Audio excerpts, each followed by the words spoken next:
அடிப்படையில் நாடாளுமன்ற தொகுதியினுடைய மறுவரையறை செய்யும் போது அது தமிழ்நாடு உள்ளிட்ட தென் மாநிலங்களுக்கு பாதிப்பு ஏற்படும் என்பதை நம்முடைய தமிழக முதலமைச்சர் தளபதியார் அவர்கள் இது நம்முடைய தமிழ்நாட்டு வளர்ச்சிக்கு பாதிக்கக்கூடியதாக இருக்கும் என்பதை உணர்த்தும் வண்ணமாக முதல் எதிர்ப்பு குரல் கொடுத்துள்ளார்கள்.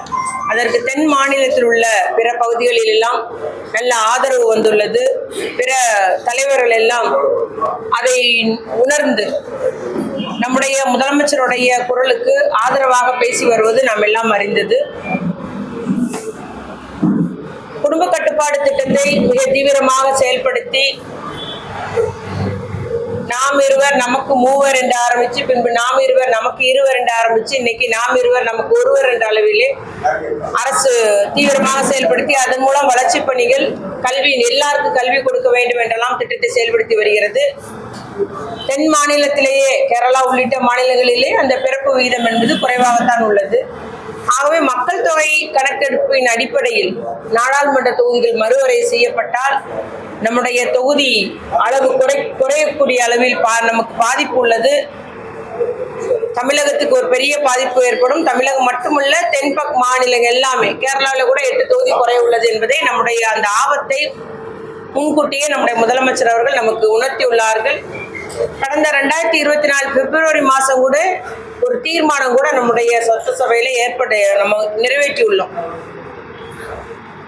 ஏனென்றால் ஒன்றிய அரசினுடைய ஒவ்வொரு முயற்சியுமே நம்மை ஒடுக்கக்கூடியதாக, அது நிதி பகிர்வாக இருந்தாலும் சரி, பட்ஜெட்டில் புதிய திட்டங்களுக்கான நிதி ஒதுக்கீடா இருந்தாலும் சரி, இல்லை நீட்டா இருந்தாலும் சரி, இல்லை நம்முடைய புதிய கல்விக் கொள்கை பின்பற்றி ஆக வேண்டும் என்று கூறி அதற்காகவே கல்வி நிதியை ஒதுக்காமல் இருப்பது, ஜிஎஸ்டியிலே வஞ்சிப்பது, நாம் செலுத்துகிற ₹1 29 பைசா மட்டுமே தமிழகத்துக்கு ஒதுக்கீடு செய்வது. ஆனால் உத்தரப்பிரதேசத்துக்கு அவர்கள் செலுத்திய வரி ₹1 2.25 உத்தரப்பிரதேசத்துக்கு வழங்கப்படுகிறது. பீகாருக்கு ₹7 திருப்பி செலுத்தப்படுகிறது. ஆனால் தமிழகத்துக்கு 29 பைசா அளவில் மட்டுமே நாம் செலுத்திய வரிகள் இன்று திருப்பி நம்ம திட்டங்களுக்காக வழங்கப்படுகிறது.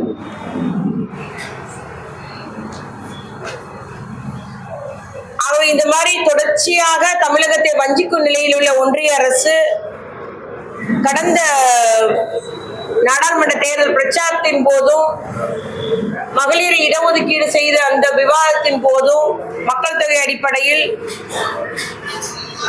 நாடாளுமன்ற தொகுதிகள் மறுவரையறை செய்யப்பட்ட பின்பு இந்த சட்டங்கள்லாம் நிறைவேற்றப்படும் என்று பேசியுள்ளார்கள். இந்த முறை நாடாளுமன்றத்தில் மகளிர் இடஒதுக்கீடு பற்றிய விவாதத்தின் போதும் நம்முடைய மாண்புமிகு உள்துறை அமைச்சர் அவர்கள் அந்த கருத்தை தெரிவித்துள்ளார்கள். மக்கள் தொகை அடிப்படையில் மறுவரை செய்யப்பட்ட பின் என்று பேசியுள்ளார்கள்.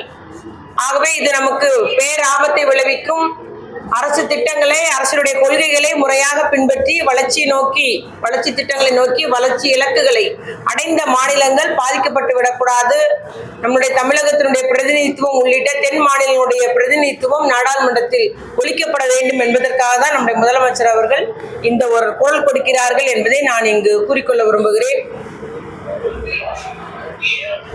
தற்போது மக்களவையில் 23.74% உள்ள தென்னிந்தியாவுடைய பிரதிநிதித்துவம் மக்கள் தொகை அடிப்படையில் மறுவரையறை செய்தால் அது 18.97% குறையும் என தேர்தல் ஆணைய புள்ளி விவரங்களே தெரிவிக்கின்றன. கடந்த பிரச்சாரத்தின் போது கூட, தெலுங்கானா பிரச்சாரத்தின் போது கூட நம்முடைய பெருமதிப்பிற்குரிய பிரதம மந்திரி அவர்கள் மக்கள் தொகை அடிப்படையில் மறுவரை செய்தால் தென்னிந்தியாவில் 100 தொகுதிகள் குறையும் என்று கூறினார்கள். ஆகவே அவர்களுடைய நடவடிக்கைகள் தென் இந்தியாவை வஞ்சிக்கக்கூடியதாக தெரிய வருவதால் தான் நம்முடைய முதலமைச்சர் அவர்கள் இந்த ஒரு முன்னெடுப்பை எடுத்துள்ளார்கள். ஆக நிச்சயமாக எல்லாரும் இதிலே எந்த ஒரு பாகுபாடு இல்லாமல் நம்முடைய தமிழ்நாட்டு நலன், எதிர்கால நம்முடைய சந்ததியின் நலனோடு அதை மனதில் கொண்டு இதற்கு ஆதரவு தெரிவித்திட வேண்டும், நம் முதலமைச்சரோடு கைகோத்திட வேண்டும் என்று நம்முடைய முதலமைச்சர் அவர்கள் அதுதான் இந்த முன்னெடுப்பை எடுத்துள்ளார்கள். எல்லோரும் ஆதரவு தெரிவித்திட வேண்டும் என்று நாங்கள் கேட்டுக்கொள்ள விரும்புகிறோம். ஒருவேளை எல்லாமே நாங்கள் 848 தொகுதியை உயர்த்துறோம்னு சொன்னா கூட நம்மளுடைய மக்களவை தொகுதிகளுடைய எண்ணிக்கை உயரும். ஆனால் நம்முடைய பிரதிநிதித்துவம் என்பது 19.39% தான் இருக்கும். ஆகவே நம்முடைய தமிழகத்தினுடைய அந்த பிரதிநிதித்துவம் குறைந்துவிடக்கூடாது, தமிழகத்தினுடைய அந்த விகிதாச்சாரம் குறைந்துவிடக்கூடாது என்பதை தான் நம்முடைய முதலமைச்சர் அவர்கள் வலியுறுத்தி சொல்கிறார்கள் என்பதை நான் இங்கு கூறிக்கொள்ள விரும்புகிறேன். அதுபோல நம்முடைய நேற்றைய தினத்தில் கூட மாண்புமிகு மத்திய ஒன்றிய உள்துறை அமைச்சர் அவர்கள் ஒரு கூட்டத்தில் பேசியுள்ளார்கள். ஆனால் அதில் இன்னும் தெளிவாக அவர் அந்த பேசவில்லை. அந்த இடத்துல அவர் இன்னும் தெளிவுபடுத்த வேண்டும். கடந்த அதுபோல இந்திரா காந்தி அம்மையார் இருக்கும்போது இதே கோரிக்கை வைத்த போது மக்கள் தொகை கட்டுப்பாடு திட்டத்தை நிறைவேற்றியதுனால இந்த மாதிரி தென் மாநிலங்களில் மக்கள் தொகை கட்டுப்பட்டுள்ளது. ஆகவே இந்த மக்கள் தொகை அடிப்படையில் நாடாளுமன்ற தொகுதியை மறுவரை செய்யும் இந்த சட்டம் திருத்தப்பட்டது. 1976 திருத்தப்பட்டது. 25 ஆண்டுகளுக்கு இந்த சட்டம் அமல்படுத்தப்படாது என்று திருத்தப்பட்டது இந்திரா காந்தி அம்மையார் அவர்களால். பின்பு 2001ஆம் ஆண்டு நம்முடைய வாஜ்பாய் அவர்கள் தலைமையில் இந்த ஆட்சி இருந்த போது, தேசிய கூட்டணி ஆட்சியில் இருக்கும் போதும் ஒரு சட்ட திருத்தம் கொண்டு வரப்பட்டது. மக்கள் தொகை கணக்கெடுப்பு அடிப்படையிலே இந்த மக்களவை மறுசீரமைப்பு செய்யப்படாது என்று திட்டம் கொண்டு வந்தார் திரு வாஜ்பாய் அவர்கள் கொண்டு வந்தார்கள். 2026க்கு பின்பு முடிவு செய்யலாம் என்று அந்த சட்ட திருத்தம் முடிவு செய்யப்பட்டது. ஆகவே சட்டப்படி அந்த 84வது திருத்த சட்டப்படி முன்னாள் பிரதமர் வாஜ்பாய் அவர்கள் செய்த சட்ட திருத்தப்படியே நம்ம 2031 தான் மக்கள் தொகை கணக்கெடுப்பு முடிவு எடுக்கணும். இல்லைன்னா அந்த சட்டத்தை உரிய முடிவு எடுக்கணும். நம்முடைய முதலமைச்சர் கோருவது தமிழகத்தில் உள்ளிட்ட தென்னிந்திய மக்களுடைய பிரதிநிதித்துவம் குறையக்கூடாது, நாங்கள் குரலற்றவர்களாக ஆகிவிடக்கூடாது. எப்படி வடகிழக்கு மாநிலத்தில் உள்ள மணிப்பூர்ல 1.5 வருஷமா பற்றி எரிஞ்சது, பெண்கள் எல்லாம் அடக்கி ஒடுக்கப்பட்டார்கள், அவ்வளவு வன்முறை தலைவிரித்து அடையுது. ஆனா யாருமே கேட்கல, ஒன்றிய அரசு திரும்பி கூட பார்க்கல. ஆக நம்முடைய பிரதிநிதித்துவம் மக்களவையில குறைக்கும் போது நம்ம குரலற்றவர்களாக ஆகிவிடும், நம்முடைய குரல் யாருக்கும் கேட்காத ஒரு குரலாக ஆகிவிடும். ஆகவே நம்முடைய உரிமையை காப்பாற்றிட வேண்டும் என்றுதான் நம்முடைய முதலமைச்சர்கள் இந்த முன்னெடுப்பை எடுத்துள்ளார்கள்.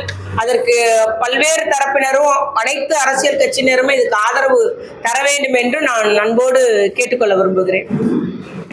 ஏற்கனவே இந்திரா காந்தி அம்மையார் ஒரு சட்ட திருத்தம் கொண்டு வந்திருக்காங்க, வாஜ்பாய் அவர்கள் கொண்டு வந்திருக்காங்க. எதுக்கு கொண்டு வந்தாங்கன்னா தமிழகத்தை உள்ளிட்ட தென்னிந்தியோட பிரதிநிதித்துவம் குறைக்கக்கூடாது. ஆகவே அதே போல ஒரு முடிவு எடுங்கன்னு தான் நம்ம ஒன்றிய அரசை கேட்கிறோம்.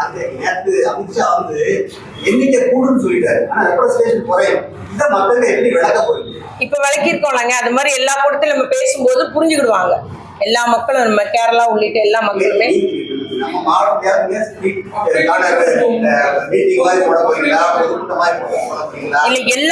எல்லா தரப்புலையும், அதாவது எப்படி நம்ம நீட்டை பத்தி சொன்னோம் இல்லையா, இப்போ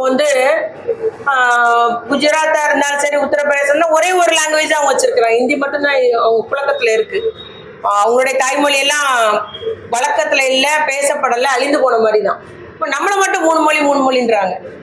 அதனால எல்லாமே நம்ம மக்களை சந்திப்போம் இல்லையா, தெருமுனை பிரச்சாரங்களும் திண்ணை பிரச்சாரங்கள் மூலம் நம்முடைய வீடுகள் தோறும் நோட்டீஸ் கொடுப்பது மூலம் மக்களை சந்திக்கும் போது இதனுடைய மறைமுகமாக தமிழகத்தை வஞ்சிக்கும் நிலையில் உள்ள இந்த ஒன்றிய அரசினுடைய நிலைப்பாட்டை நம்ம எடுத்து கூறுவோம்.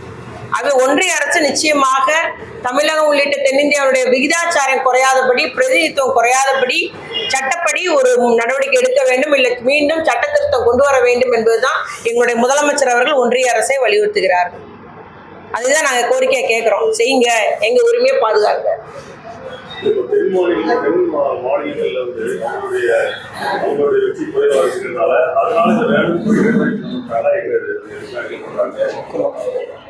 இருக்கலாம், உள்நோக்கம் அதுவாக இருக்கலாம். ஏன்னா இங்கெல்லாம் தொகுதி குறைஞ்ச போது அந்த வட மாநிலத்துல உள்ள ஒரு 4 மாநிலத்துல மட்டுமே அவங்க வெற்றி பெற்றாலே ஆட்சி பொறுப்பேற்கக்கூடிய ஒரு நிலையில உருவாகும். ஏன்னா அங்க மக்கள் தொகை அதிகம், தொகுதி எண்ணிக்கை கூடும். அதனால அவங்களுடைய உள்நோக்கம் அதுவாக இருக்குமோன்னு சந்தேகப்படுறோம்.